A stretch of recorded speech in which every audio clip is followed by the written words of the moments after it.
अपनी ख्वाहिशें, अपने हालात, अपनी परेशानियाँ सिर्फ़ अल्लाह को सुनाएँ और फिर ये सोचना छोड़ दें कब होगा, कैसे होगा और देखें अल्लाह आपको कितना कुछ अता करने वाला है। बेशक अल्लाह पाक की ज़ात कभी भी किसी को भी मायूस नहीं करती और इंशाअल्लाह अल्लाह पाक की ज़ात से आप भी कभी मायूस नहीं होंगे।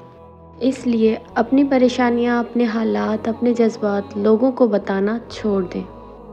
लोगों को बताने से आपकी अपनी वैल्यू कम होगी और अल्लाह पाक से शेयर करने से अल्लाह पाक आपकी ख़ामियाँ नहीं बताएंगे, आपकी परेशानियों का हल निकालेंगे और आपके दिल को सुकून मिलेगा।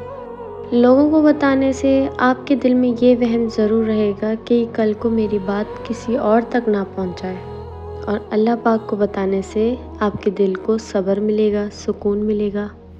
इसलिए अपनी हर बात अल्लाह पाक से शेयर किया करें और अपने उस जवाब का इंतज़ार करें जो सवाल आपने अल्लाह पाक से किया, जो दुआएं अल्लाह पाक से मांगी, इंशाअल्लाह ज़रूर उसका फल मिलेगा। ये छोटा सा मैसेज है आप लोगों के लिए। इंशाअल्लाह उम्मीद करती हूँ इस मैसेज पर ज़रूर अमल करेंगे आप लोग।